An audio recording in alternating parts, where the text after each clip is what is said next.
What is up, you wonderful people? Baron from Bear Gaming here, and welcome to the Havik tutorial. First things first, thank you so very much for the support on the rating tutorial. I know a lot of you guys are new viewers, but if you're a returning viewer, I always appreciate your support, and hopefully you can learn something new with Havik as well.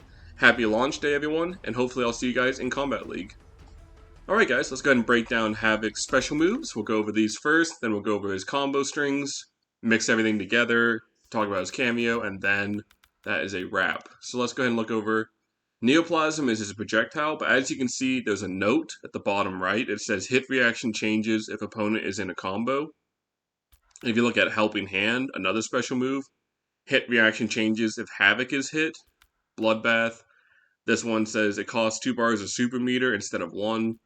Corpse Taunt can only be used if the opponent was hit with Enhanced Bloodbath. So 4 of his special moves have a note. The other ones are just, it costs 1 meter.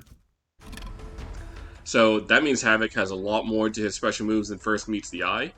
So his first one is just a projectile, and it's a high, 8%. And it's a projectile, but if your opponent hits you first, your projectile disappears. So it's nice to have, but again, you'll probably lose the zoning war more times than not if you get hit. And if you do it, you can see there's a small startup where it goes around Havik's body.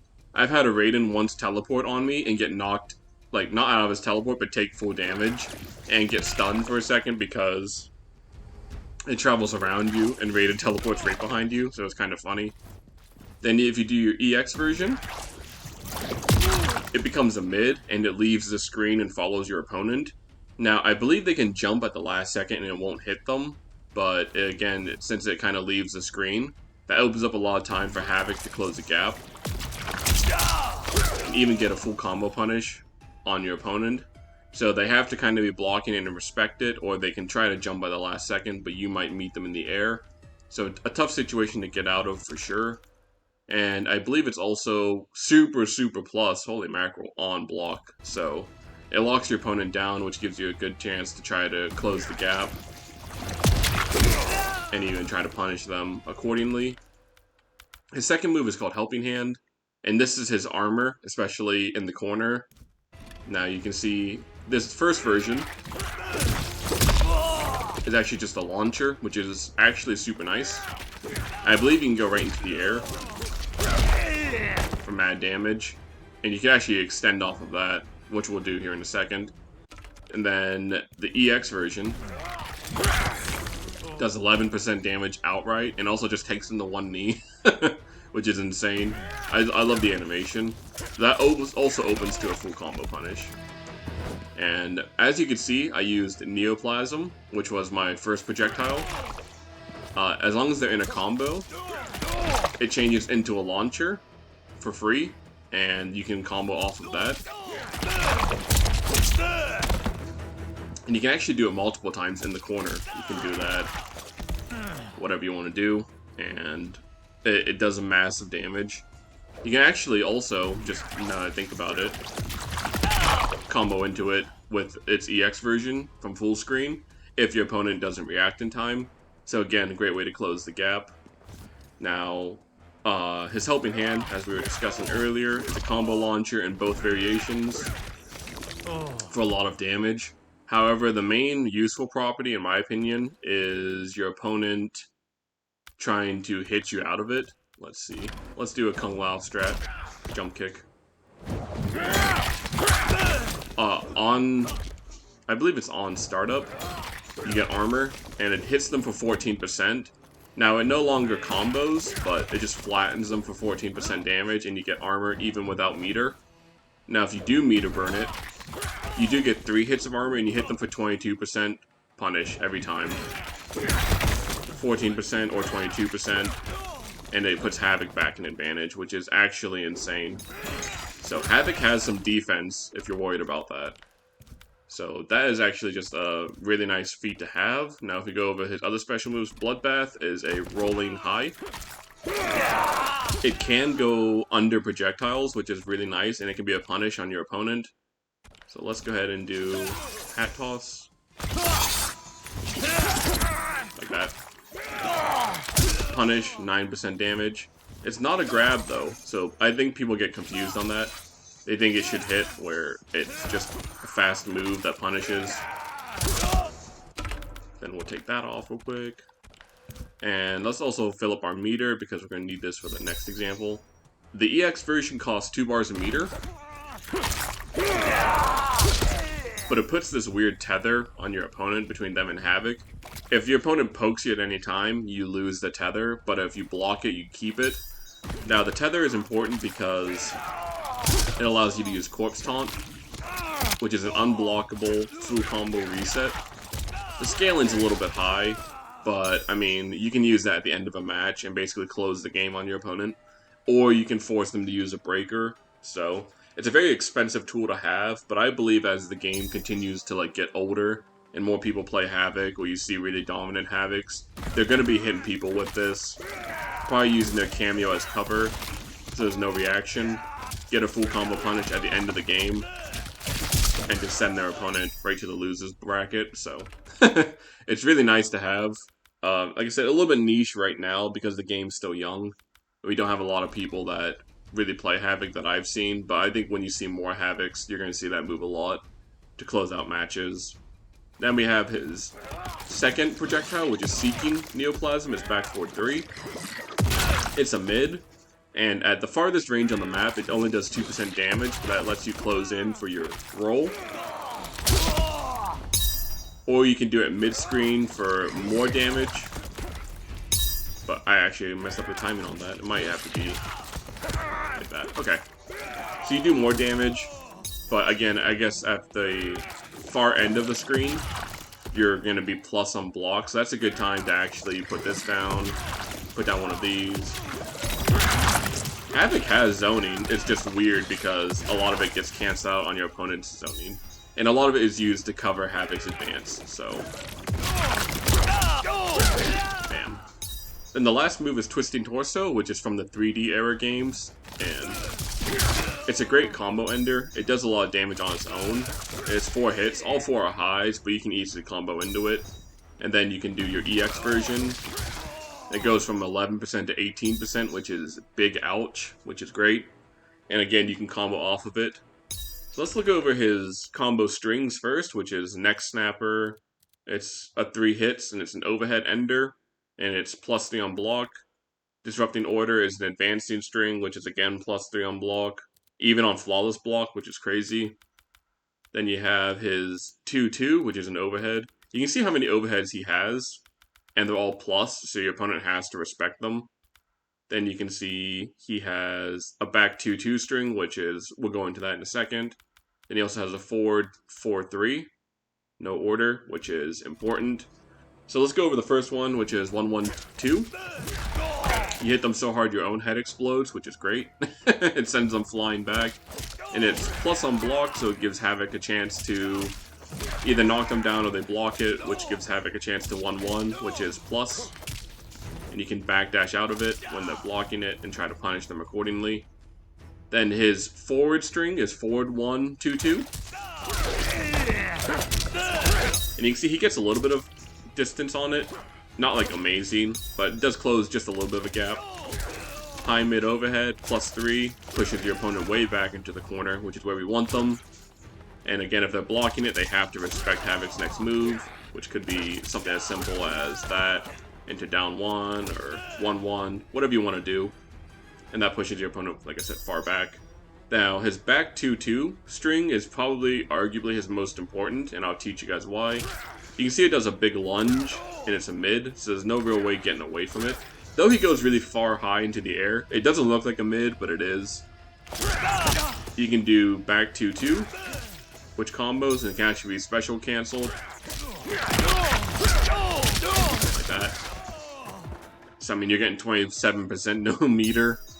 Or you can do back 2-2 grab, which is a side switch. It's also just a nice way to open up people's guard. It can be neutral ducked, so don't overuse it with Havik because, you know, on the third hit they can just stop blocking and duck. Your grab goes right over their head and then they can open up a full combo punish on you, so do be careful with it, but it's a nice option to have. You can also switch it up to back 2-2-4, which is a low. And with the amazing cameo fighter of Striker, which I kid you not, he's probably my favorite, you can actually switch it to an overhead. At any time. And it's insanely good, because his overhead is also plus. Which means if they block it, you can back up into another one. And, you know, you might be opening them up once or twice, but the damage is going to add up over time. So I always prefer a Striker. He can also be used to cover your advance. You're trying to push the opponent away. You can open up most things. And that's actually his forward 4-3. There's a double low. And again, Striker makes it a guessing game. Which I love.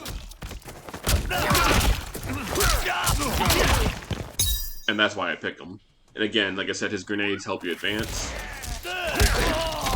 So that's kind of the gist of Havik so far with his combo strings. He also has one more I forgot. I don't use it as much as I should, but it's nice to have. And again, Havik and Striker make it even better. It's forward 1-3. So you're no longer going into your mid. You're now doing a high to low, or against Striker, high to overhead.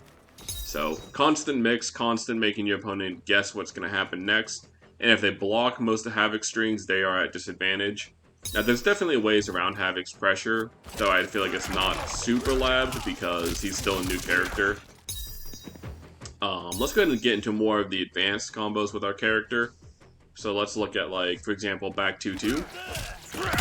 Let's say they're blocking it. You can just end it with any of your options that you choose. But if they eat the first hit, you can Neoplasm into another back 2. You do have to dash forward slightly into your corpse twist, or your twisting torso, and that knocks them back almost full screen. So you could even do something as simple as like that. E-exit. Now you've done 32% damage and knocked them all the way back into the corner. You can do forward 4 into it, and that does combo and launch. You can knock them back, full combo. Full corner carry, which is great. And again, with Striker, he's just so useful to have because you can do a lot of things that don't feel safe at first, especially when you're trying to advance on your opponent. And Striker basically just gives you all the cover that you need. Now, 2-2 is just a string that starts high, goes overhead, and then hits them with mid. And it's all safe, though it is -5, so you might want to block after doing it. But again, that second hit, it's only 2 buttons, it's just 2-2, but it's 3 hits. So you'll want to use Seeking Neoplasm if the second hit connects, or any kind of special move to cancel, because the second hit is cancelable and special. Something like that. Or even our classic Ender, right there. So that's just another way to open up your opponent quickly. Then he also has, the last string is 2-1. Which is a mid, and it's +6 on blocks, so your opponent really has to respect what happens next. So you could do that, or you could do, you know, the overhead, or Striker can make it, instead of it being a high mid or a high overhead, Striker can make it a high low. He just covers Havik so well, it's great, and that's why I pick him all the time. So now that we have kind of the little bit more high damage combos under our belt, and we have, you know, a good way to end combos, you're going to be wanting to use Neoplasm at any combo opportunity. You can also just, you know, Neoplasm them, side switch them if you need to. And you're also going to be doing almost 30% by itself, so that's a high damage right there. Again, into the low, but I think that actually doesn't connect, I didn't realize that. Whatever you want to do. Have Striker come cover you. Try it again. Side switch. I don't often use back 2-2 into, like, I do it the first time to Neoplasm, but I don't do it again into Twisting Torso because it makes Twisting Torso miss its last hit. Actually, that actually connected the first time. I'm proven wrong. Right there, that's the tight gap, and if you miss the last hit, it's a full combo punish for Havik. And if it's not a full combo punish, he's just incredibly unsafe and open. So do be careful with that. But I just usually do just 1 back 2. close that gap and make it a little bit easier to confirm. Now let's go ahead and move to the corner, and this is where we'll get our really, really high damage, like with Raiden. So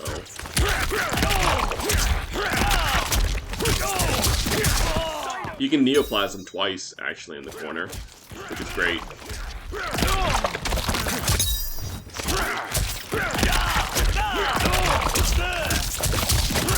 Stuff like that is just super easy to do, and it doesn't even cost any meter because your buttons are launching you for free. But if you want to do like that, oops, do a setup with his new projectile, you can actually get a whole bunch more pressure on your opponent. And when they're in the corner, you can also do your grab into your tether, which would open up for another unblockable combo in the corner, as long as you're not poked, which is just insane in principle. So we kind of have that. Now let's go into like the really, really tight stuff with especially only Striker and Havik. As you guys saw at the beginning, you can do your Striker cameo into his arm tear. Let's show it in practice.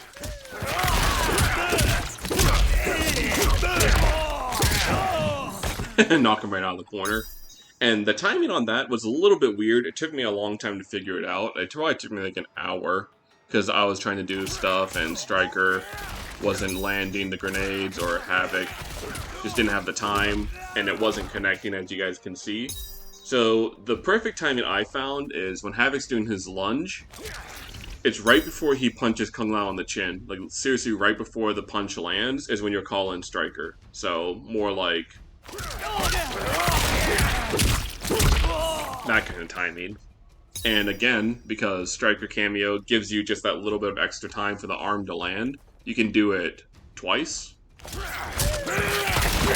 with EX, so oops. Like that. That actually doesn't combo. Sorry, so it'd be more like oops. Oh.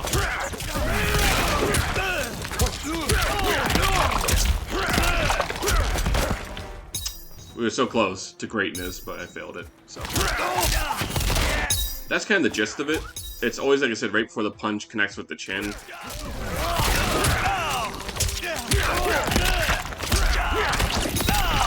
And that's a weird thing because I know for a fact I'm not doing back two after I do my Neoplasm, but the game seems to think that I am.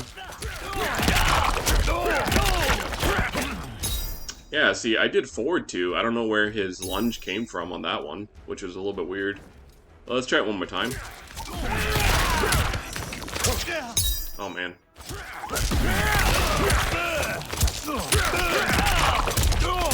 Yeah, something like that. Again, high damage. Very, very... It seems a lot more difficult than it is. But let's go ahead and get our Fatal Blow here and see if we can do our greatness there that we did in the beginning. It's not easy for me to do, man. I'll tell you that, but I was able to get it once. I can probably do it again. So. Alright, that's it. Because you gotta back up and get right back into the position you were before you call in Striker again. Oh, man. It takes such muscle memory. There we go.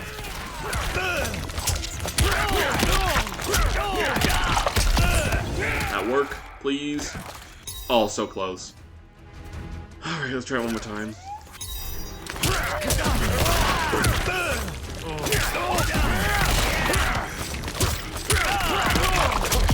Let's just guarantee it because... No! Oh, I was so close.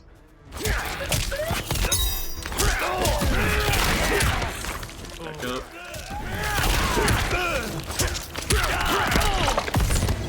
Oh my goodness. That timing is really tight.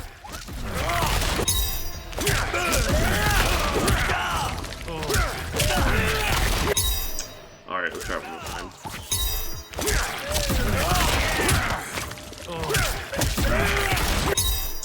Oh.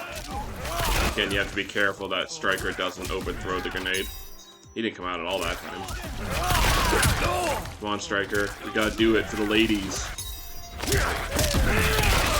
Or don't help me, I guess, if you don't want to. Oh my goodness. I have proof that I can do it, I just can't do it consistently now. It's weird. I was not that was not what I wanted at all. Striker.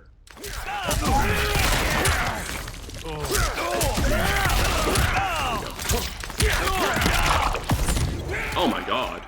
You're so stuck in animation after that. Oh.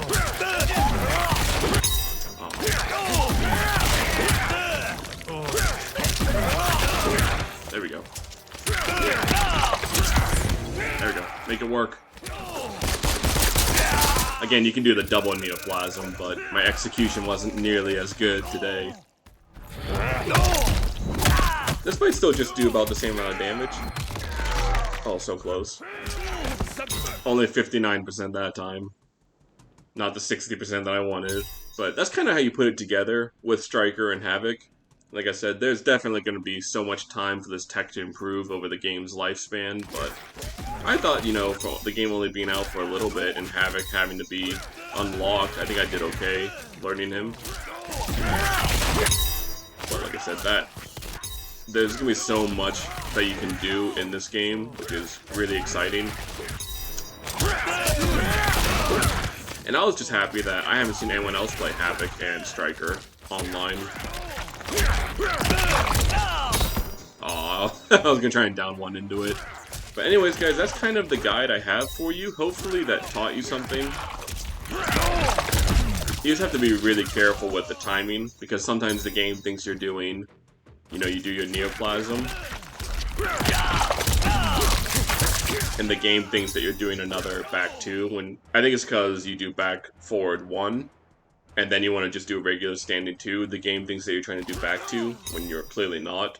And that can sometimes mess up your combos. So just take your time, take a breather. You'll get the timing right. Not like that. It's driving me nuts. But that's kind of the gist of the character, guys. Hopefully you guys are able to learn something and get some guidance on this crazy character. But he's definitely my favorite character, I think, that I've played so far. It can be a little bit taxing playing him and then like dropping stuff at the very last second, but that's just any character. So I will be having another character that I do a breakdown with, and hopefully you guys can help me. I'm looking for probably like 3 or 4 characters to switch between. So hopefully you guys can help me pick a 4th character that we'll do a combat class for.